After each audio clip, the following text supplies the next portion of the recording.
Hey everyone, and welcome to the lesson. Thanks for tuning in. The music you just heard is a piece called Menacing Images from my band, the Outernet. The best thing for me about the Outernet is it exists in what I call the Goldilocks zone between complexity and groove. And I wanted to take this opportunity to show that music to you and also give you a lesson on how you can go about inserting ideas and vocabulary into complex rhythmic accents like in the beginning of that tune, so that then when you're improvising you'll be more adept at making musical cohesive statements while you're being creative. So without further ado, let's jump straight in. Alright, so step number one is to make sure that we really understand the accents, that we know the rhythm and we know these points that we're hitting and not just sort of attempt to catch them. We have to have a really good, solid understanding of exactly where they fall against the pulse and exactly which parts of what subdivision that we're catching. So I'll give you these accents with nothing else, no other subdivisions, but just where these rhythmic points are in the bar, and they go like this. We're playing beat 3 on the downbeat, the E of beat 4, then in the next bar, the A of beat 1, nothing in beat 2, and the E of beat 3. 1, 2, 3. 1 E and 2, 3, 4. Okay? Again. 1, 2, 3, 4. 1 E and 2, 3, 4. Now we could easily just go through and play single strokes and play those accents, just like this. 1, 2, 3 and a 4 E and a 1 E and a 2 E and a 3. Again. 1, 2, 3 and a 4 E and a 1 E and a 2 E and a 3, 4. Okay? That's very important that we do that. And you can double that with the bass drum just so that you're making sure that you've got a little bit of coordination and you know those points. So 1, 2, 3, 4, 1, 2, 3. Right?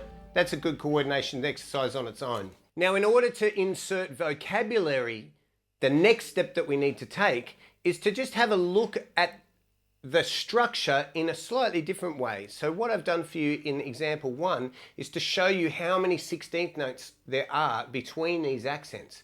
So essentially, we have a group of 5 16th notes between the first and second accent, a group of 6 16th notes between the second and third, and another group of 6 16th notes between the third and fourth accent. Our head structure, if we think about it, is 5, 6, 6 of 16th notes. So 1, 2, 1, 2, 3, 4, 5, 1, 2, 3, 4, 5, 6, 1, 2, 3, 4, 5, 6, 1. Okay? That last accent comes after the group of 6. The cool thing about that is we can structure vocabulary that is 5 and 6 note long and insert it into these points, and we know that we're going to hit exactly those figures. So that's what these pathways are. The first pathway that I've got for you is a couple of sticky patterns. The 5-note sticking pattern is right, left, right, right, left. And the 6-note sticking pattern, we're just playing a paradiddle diddle. So if we just played it on the snare, it would be like this. 1, 2.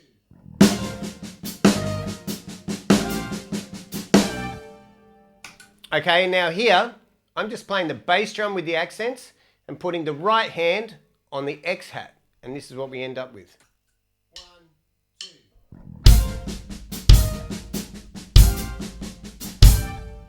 And then we have the break and we have to catch the other accents. 1, 2. Okay, so all together. 1, 2.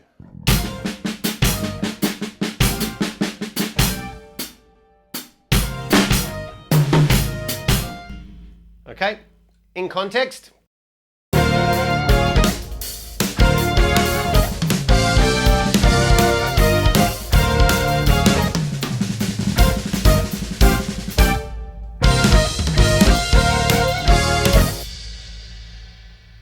Simple as that.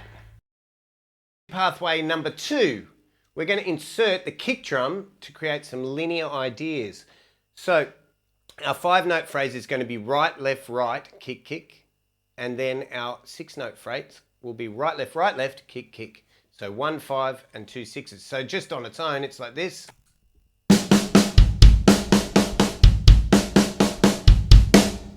And that single note on the end gets us our last accent. So in context, without the orchestration to start with, is this 1, 2.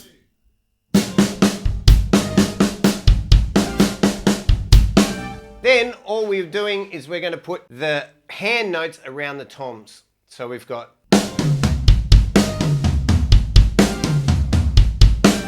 cool. All right, let's hear that in context.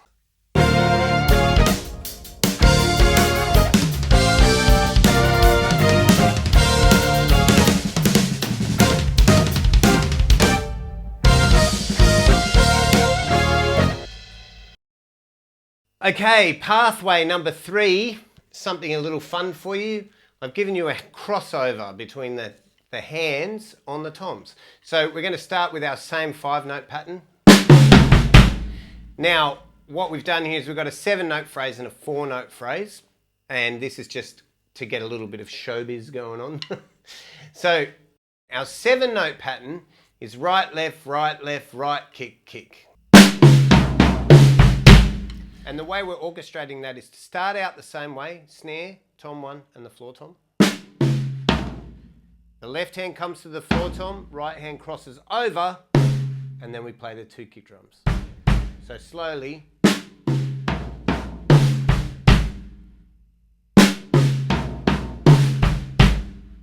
Then the hands open back up,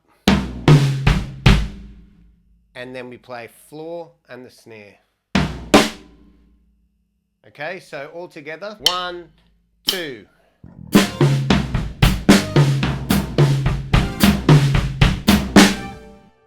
Let's hear it in context.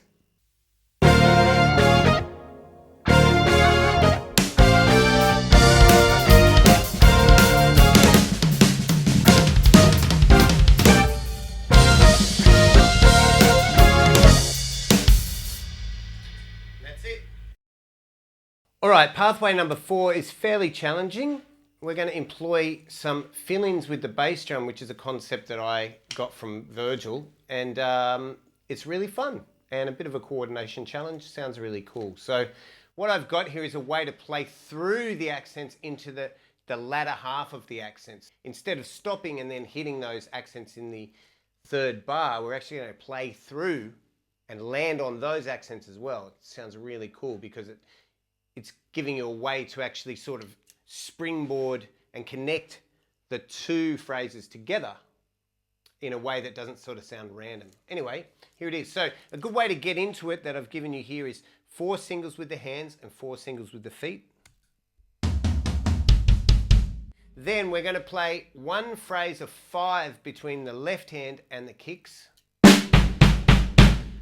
And then from there, it's all phrases of 3 up until the very end. So if we think about it just in terms of patterns, we've got 1 phrase of 5s, 2 phrases of 3 with an accent, again, 2 phrases of 3 with an accent, then 3 phrases of 3, again, then it's 5, 3, 3. Okay, and that's going to get us the accents on the 3rd bar as well, right? So all together, pathway number 4 sounds like this.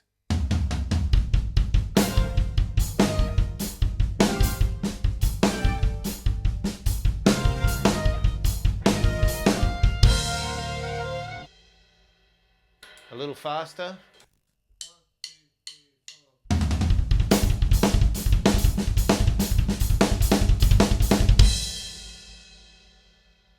And you can distribute that left hand around the toms as you like, experiment, but here's what that sounds like in context.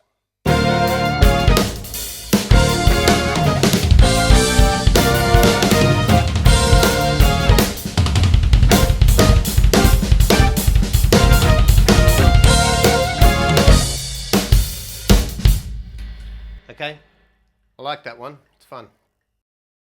Pathway number 5. I wanted this one to sound a little bit like a groove that was modulating through the accents, you know, to imply another pulse happening. So the orchestration is taking our original sticking and just doing a little bit of something different with it. So what we're going to do is we're going to play our right, left, right, right, left with the X-hat, then the paradiddle diddle going with the snare accent, then the next one back to the X-hat, then back to the snare again, and then filling into the first accent of bar 3. Altogether, it's like this.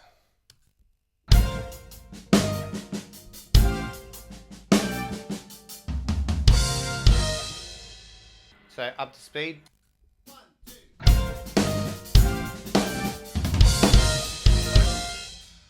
So as you can hear, you're sort of getting this almost like a triplet feel through those accents.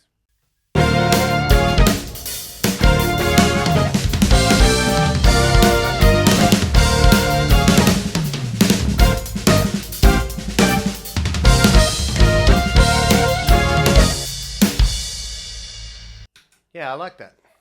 Okay, let's move on. Pathway number 6, we're going to start with the left hand so that we're basically doing almost a mirror image of the original sticking, because we want to make sure that we're leading off the left just as much as we are off the right with everything that we do on the drums. The sticking here, left, right, right for the 5s. And the same paradiddle diddle again with the 6-note sticking, but this time starting from the left hand. Left, right, right, right, left, right, right. Now what I thought was a cool idea here was to take the right hand at the end of these stickings, play it on the X-hat and double that with the bass drum, because you get this interesting figure where the bass drum's leading into the accents. So it sounds like this.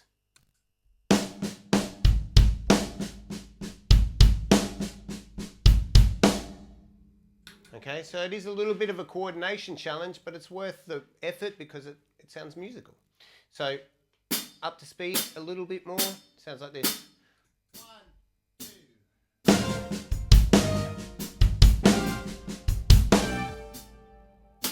A little faster. 1, 2.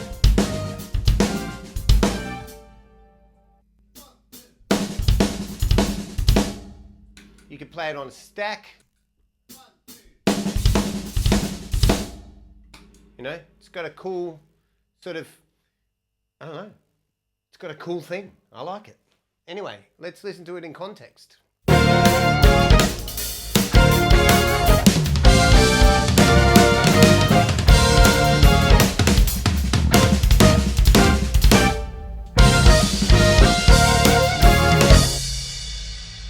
Cool.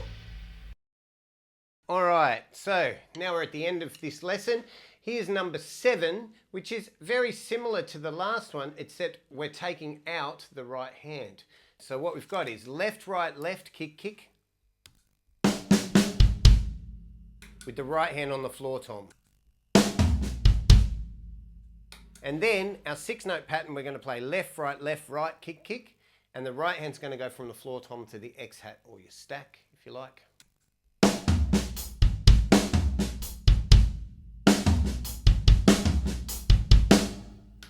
Okay, so it will sound like this. 1, 2.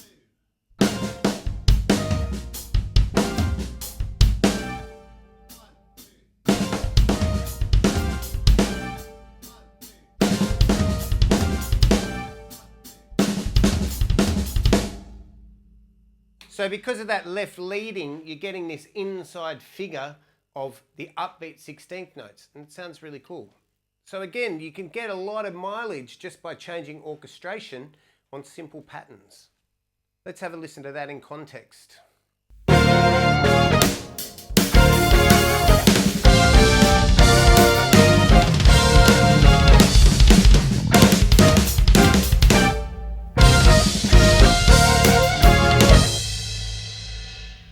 All right, well, I hope you got some ideas from that. Thanks for checking out the lesson and good luck with your drumming journey. Please check out the Outernet music, and you can find me on social media, Instagram, Facebook for old people, etc., YouTube. And my website, drumdna.com, where I've got lessons and workouts and all those things. And you can always hit me up for a private lesson at any point in time. So I'm around on planet Earth. Good luck. Keep in touch. See you later.